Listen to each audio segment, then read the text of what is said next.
Bonjour, bienvenue à l'École de la douleur. Mon nom est Yvan Campbell, je suis kinésiologue. Aujourd'hui, la deuxième vidéo d'une série de 3 sur l'arthrose. Donc, la semaine passée, on a vu les causes de l'arthrose. Cette semaine, on va plus se pencher sur les conséquences de l'arthrose, puis tranquillement, pas vite, on va faire le pont vers qu'est-ce qu'on fait avec ça, quelles sont les solutions, quelles sont les stratégies pour s'en sortir. L'arthrose, étant donné que c'est une dégradation de l'articulation, va amener une déstabilisation de celle-ci. Okay? Donc, une articulation, ça doit être stable, ça doit bouger dans le même sens, ça doit avoir le moins de dysfonction possible. Donc, l'articulation va se déstabiliser, ça va bouger plus mal. Et en fait, ce qui va causer la douleur, on va le voir dans 2 secondes. Mais ce qui est important de comprendre aussi, et ça c'est peut-être la mauvaise nouvelle, c'est que plus l'articulation est déstabilisée, plus ça va accélérer l'arthrose.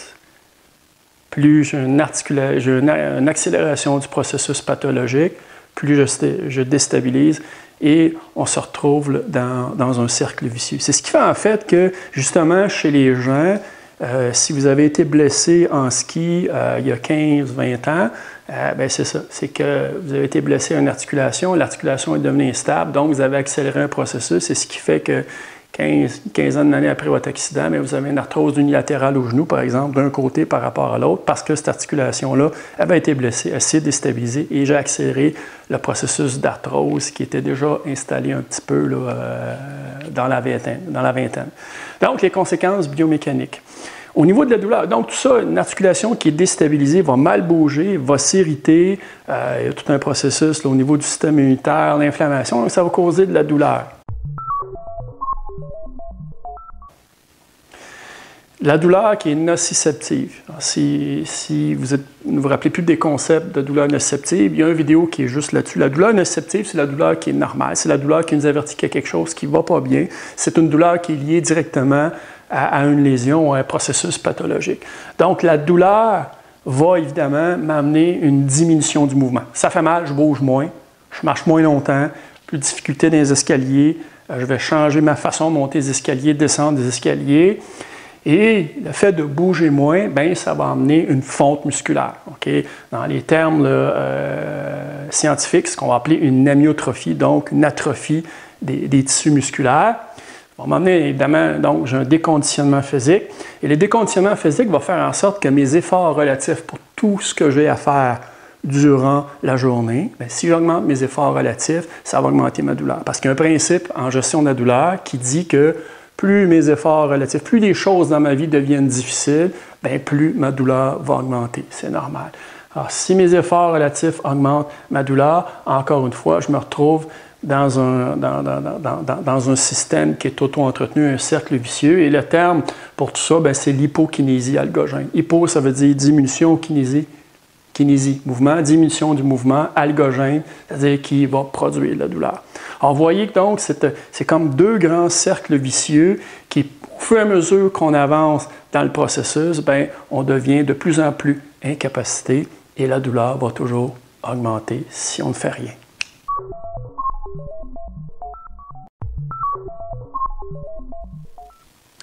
Donc, au niveau de la douleur, c'est là que ça devient un peu plus complexe. Alors, ce qu'il faut comprendre, c'est qu'au niveau de la douleur, au niveau d'une arthrose, assez rapidement, je me retrouve avec 2 composantes. Une composante périphérique et une composante centrale. Ce que ça veut dire, la composante périphérique, c'est la douleur qui est reliée directement à la lésion, à la maladie, à la pathologie. C'est-à-dire que mon genou qui est arthrosique, le cartilage qui s'effrite, les ménisques qui se déchirent, une articulation de plus en plus instable, l'articulation va mal bouger, à un moment donné, je vais être rendu presque os sur os.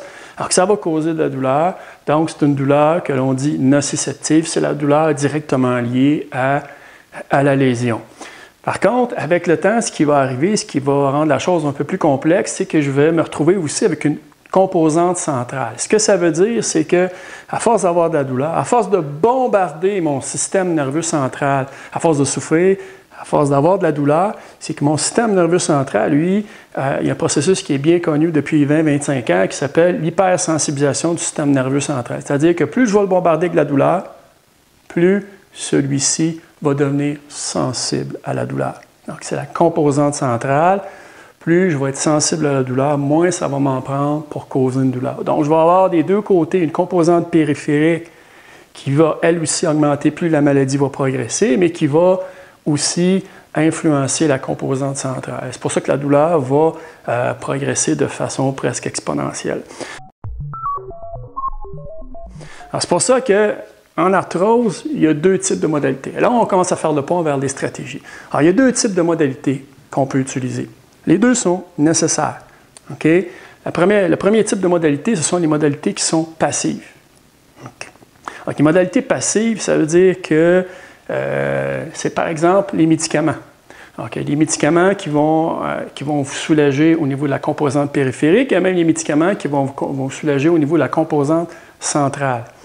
Avant que je continue, les modalités passives, ce qu'il faut comprendre, ce sont des modalités qui vont viser à soulager, mais qui vont être temporaires. OK? Ça va être temporaire. On ne réussira pas, en utilisant ces modalités-là, à ralentir, à renverser le processus et à agir comme il faut sur la fonction. Donc, médicaments, tous les traitements que nos collègues, les physiothérapeutes, les ostéos, l'acupuncture, okay, vont viser, encore une fois, à soulager la douleur. Les infiltrations, grosso modo, deux types d'infiltrations. Les infiltrations de cortisone. On va vous infiltrer de la cortisone pour diminuer l'inflammation. Encore une fois, ça va diminuer la douleur, mais ça ne guérira pas la maladie, ça va être temporaire.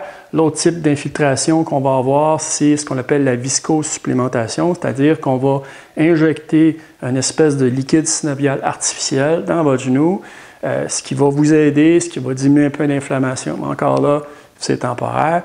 Et le bout de tout ça, l'extrême, c'est qu'évidemment, c'est qu'après un certain temps, votre articulation va être tellement endommagée, on n'aura pas le choix. Vous allez devoir voir un chirurgien orthopédiste. Et là, on va procéder au remplacement soit unicompartimental ou au remplacement complet de votre genou ou de votre hanche.